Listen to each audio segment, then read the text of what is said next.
రాహుల్ని, కృతిని తన అనుచరులకు మేతగా వేశాడు శివ. ఇక శివ దగ్గర మంచి మార్కులు కొట్టేయాలని వాళ్ళిద్దరితో ఆడుకుంటున్నాడు స్టీఫెన్. దీనికి అధ్యక్షత వహిస్తున్నది నందన్. రాహుల్, కృతి చావు భయంతో కొట్టుమిట్టాడుతున్నారు. స్టీఫెన్ బాడీగార్డ్స్ కొందరు వెళ్లి రాహుల్ దగ్గర్నుంచి కృతిని దూరంగా లాగబోయారు. వద్దు, ప్లీజ్ తనని దూరంగా లాగొద్దు, నేనెక్కడికి వెళ్లటం లేదు అని రాహుల్ భయపడ్డాడు. అతనికి స్టీఫెన్ గురించి బాగా తెలుసు. అతను తనని చంపేస్తే ఆ విషయం కనీసం తన ఫ్యామిలీకి కూడా తెలియదని భయపడుతున్నాడు. రాహుల్కి నాకివ్వాల్సిన ₹1,00,00,000 ఇచ్చే ఉద్దేశం లేనట్లుంది అని కూల్గా అన్నాడు స్టీఫెన్.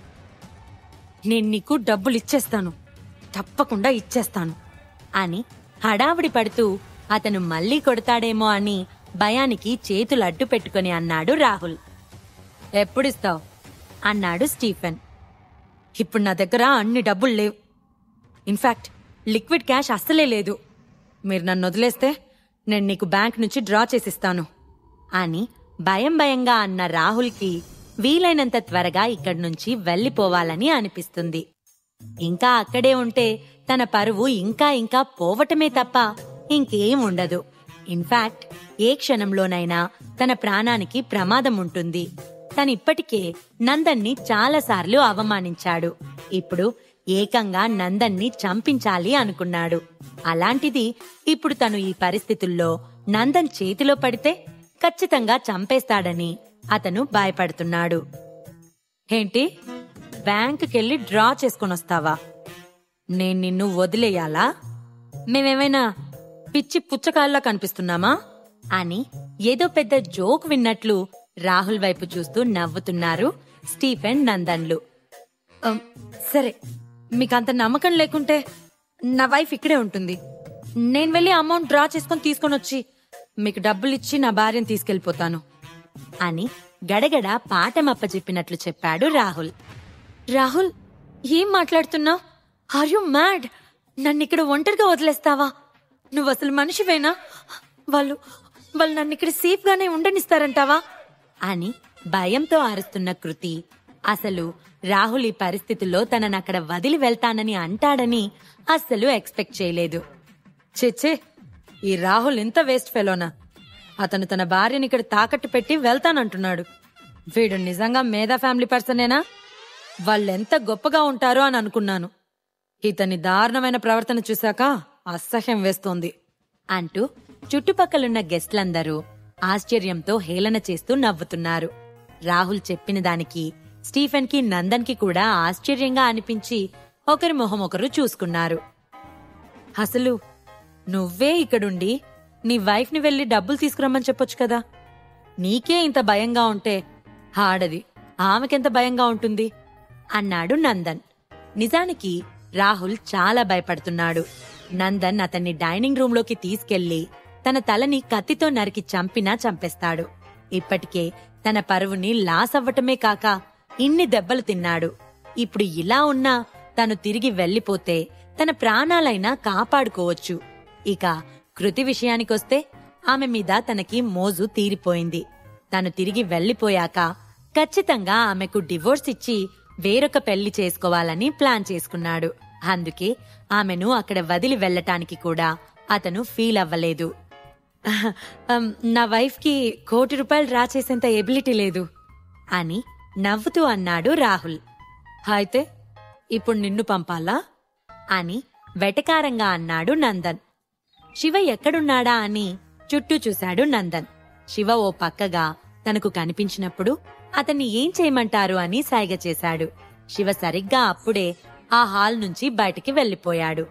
నందన్ ఫోన్కి శివ నుంచి మెసేజ్ వచ్చింది.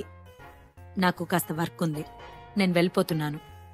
వాళ్ళ విషయంలో మీకు ఏది కరెక్ట్ అనిపిస్తే అదే చేయండి.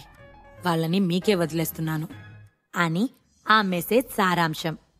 నీ వెనుక నీ ఫ్యామిలీ బలమే లేకుంటే నువ్వొక పనికిమాలిన కుక్కవి అని అన్న నందన్ రాహుల్ని మళ్లీ కొట్టాడు. మీరు చెప్పినట్టే నేను కుక్కని. నేను ఈ ఇష్యూని సెటిల్ చేస్తాను. నేను మా ఇంటికి వెళ్ళిన వెంటనే మీకు డబ్బులు పంపించేస్తాను అని అన్నాడు రాహుల్. రాహుల్ వైపే దీర్ఘంగా చూశాడు నందన్. ఎందుకంటే అతనికి రాహుల్ బుద్ధి బాగా తెలుసు. అతనొక పాము లాంటివాడు. ఇప్పుడు కనుక రాహుల్ని తను వదిలేస్తే అతను ఖచ్చితంగా రివెంజ్ తీర్చుకుంటాడు. బట్ తనకి శివ మద్దతు ఉంది కాబట్టి రాహుల్కి భయపడాల్సిన అవసరం లేదు. తను పూర్తి మేధా ఫ్యామిలీని పడగొట్టాలని అనుకుంటున్నాడు. ఇప్పుడు రాహుల్ ఒకేసారి చనిపోవడం కన్నా తను అతనిని కొంచెం కొంచెం హింసించి చనిపోయేలా చేయాలని నందన్కి అనిపిస్తుంది. సరే రాహుల్, నీ వైఫ్ ఇక్కడే ఉంటుంది. నువ్వు నీ ఇంటికెళ్ళి డబ్బులు తీసుకొనొచ్చి నీ భార్యను తీసుకెళ్ళు అని అన్నాడు నందన్. సరే నందన్, నేనిప్పుడే వెళ్ళి తీసుకొనొస్తాను అని నవ్వుతూ అక్కడి నుంచి బయలుదేరబోయాడు రాహుల్. రాహుల్, నువ్వేం చేస్తున్నావు? నన్నిక్కడెలా ఉంచుతావు? వాళ్ళు నిన్ను కొడతారని నీకు భయంగా ఉంది. మరి నన్ను కొట్టట్లేదా అని ఏడుపు మొహంతో అన్నది కృతి. ఆమెకిప్పుడు రాహుల్ ఒక సిగ్గులేని నీచమైన వ్యక్తిలా కనిపిస్తున్నాడు. అతనలా చేస్తాడని ఆమె అస్సలు ఊహించలేదు. రాహుల్ చురుగ్గా కృతి వైపు చూసి ఆమె చెంపపై తన చేతితో గట్టిగా ముద్దాడి, షటప్ యువర్ మౌత్. నువ్వేమనుకుంటున్నావు అసలు? ఆ రాకాసి నోరేసుకుని ఎందుకు మాట్లాడుతున్నావు? నీకిక్కడొచ్చిన నష్టమేం లేదు. నువ్వు స్టీఫెన్తో కలిసి టీ తాగుతూ ఉండు, నేనెళ్ళి డబ్బులు తీసుకొస్తాను అని అరిచాడు రాహుల్. కృతి తన చేతులను మొహంపై కప్పుకొని బలహీనంగా ఏడుస్తూ, ఇలాంటి ఒక వేస్ట్ ఫెలోనా నేను పెళ్లి చేసుకుంది అని బాధపడుతుంది. రాహుల్ వెనక్కి కూడా తిరిగి చూడకుండా నవ్వుకుంటూ హ్యాపీగా ఎంటర్టైన్మెంట్ సెంటర్ నుంచి బయటికి వచ్చాడు. ఇక అక్కడ జరిగిన ఇష్యూ, రాహుల్ కృతుల్ని కొట్టింది అంతా వీడియోస్ తీశారు జనాలు. వెంటనే దాన్ని సోషల్ మీడియాలో అప్లోడ్ చేశారు. అదంతా టోటల్ ఇండియా వైడ్ స్ప్రెడ్ అయింది. మేధా ఫ్యామిలీ గొప్పోడ్ని తయారు చేసింది అని అందరూ హేళన చేస్తున్నారు. కృతి నేలపై పడిపోయింది. ఆమె జుట్టంతా చిందరవందరగా ఉంది. తనకు అన్యాయం జరిగిందని ఆమె ఏడుస్తూనే ఉంది. వాడి కోసం మళ్ళీ తిరిగొస్తాడా కృతి అని అడిగి అది పెద్ద జోక్ అన్నట్లు నవ్విన నందన్ స్టీఫెన్ కి సైగ చేశాడు. స్టీఫెన్ తన సెక్యూరిటీ గార్డ్స్ హెల్ప్ తో కృతిని తీసుకెళ్లి 4th ఫ్లోర్లోని రెస్టారెంట్లో కూర్చోబెట్టాడు. అక్కడి నుంచి స్టార్ట్ అయిన Shiva Surender Rolls Royce car వెనక సీట్లో కూర్చొనుంటే సురేందర్ డ్రైవింగ్ చేస్తున్నాడు. శివ నిద్రపోయి లేచేసరికి కార్ బృందావనం విలాస్లోకి చేరుకుంది. శివ విల్లా దగ్గరికి కార్ రాగానే సురేందర్ కార్ దిగి డోర్ తీశాడు. శివ కార్ దిగేసరికి అతనికి వైట్ కలర్ డ్రెస్ లో అందమైన సురభి కనిపించింది. ఆమెను చూడగానే శివ ఆశ్చర్యపోయాడు. సురేందర్ వైపు తిరిగి, నువ్విక వెళ్ళు అని అన్నాడు శివ. సురేందర్ ఓకే సార్ అని చెప్పి తన కార్ తీసుకుని వెళ్లిపోయాడు. సురభి, ఎంత త్వరగా వచ్చేసావేంటి అని నవ్వుతూ అడిగాడు శివ. అంతకు ముందే శివ సురభికి కాల్ చేసి బృందావనం విల్లాస్కి వచ్చి తనని కలవమని చెప్పాడు. కానీ ఇంత త్వరగా వస్తుందని శివ ఎక్స్పెక్ట్ చేయలేదు. శివ, అతను నీ ఫ్రెండా? ఎందుకు నువ్వు ఇంత అర్జెంటుగా నన్ను ఇక్కడికొచ్చి కలవమన్నావు అని అడిగింది సురభి. తనిప్పుడు వైస్ చైర్మన్ కనుక వ్యాపార నిమిత్తం ఎవరైనా క్లయింట్స్ ని కలవడానికి రమ్మన్నాడని అనుకుంది సురభి. అవును, తను నా ఫ్రెండ్ అని చిన్నగా నవ్విన శివ, ఇల్లు చూద్దువురా, నీకు నచ్చిన బెడ్రూమ్ ని సెలెక్ట్ చేసుకో అని లోపలికి దారి చూపించాడు. ఏంటి శివ, జోక్ చేస్తున్నావా? నీకు జోక్ చేయడానికి నేనే దొరికానా? ఇల్లు చూడ్డమేంటి, ఆ ఇంట్లో నేను రూమ్ చూడ్డమేంటి అని అన్నది సురభి. నువ్వు రా సురభి అని నవ్వుతూ అన్నాడు శివ. సురభికి శివపై కోపం తగ్గలేదు. కాని అతను పిలిచాక ఇక ఆగలేక వచ్చేసింది.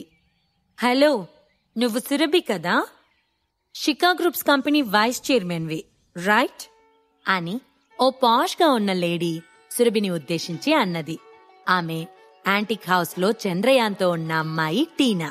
ఆమె అప్పుడే చాలా చెత్తగా మాట్లాడిందని అనుకున్నాడు శివ. ఏంటి, నువ్వింకా శివతోనే ఉన్నావా? ఇతనితో కలిసి బృందావనం విల్లాస్కొచ్చావేంటి? ఇలాంటి విల్లాస్ ఎప్పుడైనా చూసారా అసలు అని వెక్కిరిస్తున్నట్లు అన్నది టీనా. ఈ ప్రశ్నలకు సమాధానాలు తెలుసుకోవాలంటే నెక్స్ట్ ఎపిసోడ్ వినాల్సిందే. క్రింద ఇచ్చిన లింక్ ని క్లిక్ చేసి పాకెట్ ఎఫ్ఎం యాప్ ని ఇన్స్టాల్ చేసుకోండి. Stay tune to pocket FM.